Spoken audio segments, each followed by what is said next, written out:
Now this is a really great tool if you are new to Azure and you're trying to get an understanding of how much it's going to cost for you to operate a workload in Azure.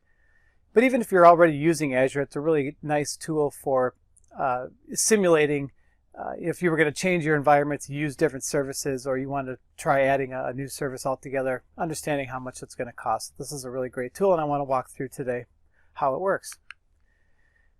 It is a web-based tool, and you can access it by going to your browser and just going to azure.com, or you can do a search for the tool. But if you're on azure.com, as I'm showing in this screenshot here, and you click on the pricing link, you'll have a button down on the bottom that'll take you to the pricing calculator.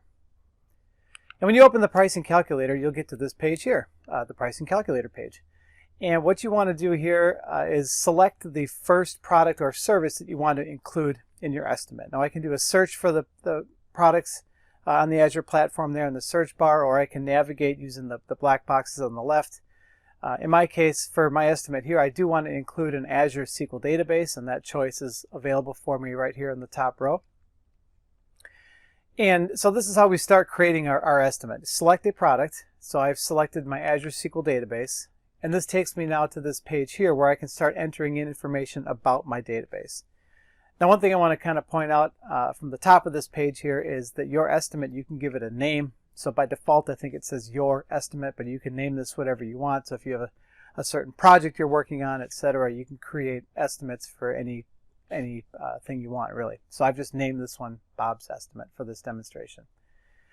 And in this example here, I'm picking an Azure SQL database, and so because I'm using this database, I'm given options that pertain to that service. So I have to choose a region, what type of database is it, what service tier do I want to use, etc., things that apply to this database.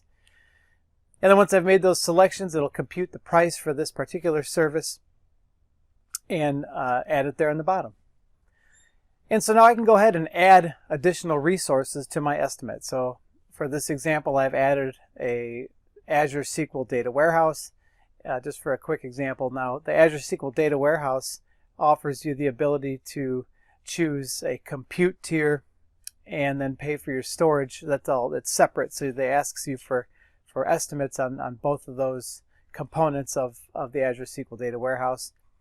And so the point here is that depending upon the resource that you want to provision or get an estimate for, is it's going to prompt you with a number of different options that pertain just to that feature. And so it's a really nice way to see how everything's priced and get an estimate for how it's going to look in your environment.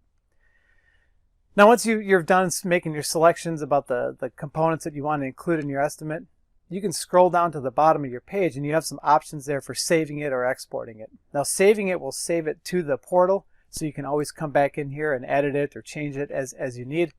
You can also clone it and maybe create a couple different estimates with some small variations if you'd like.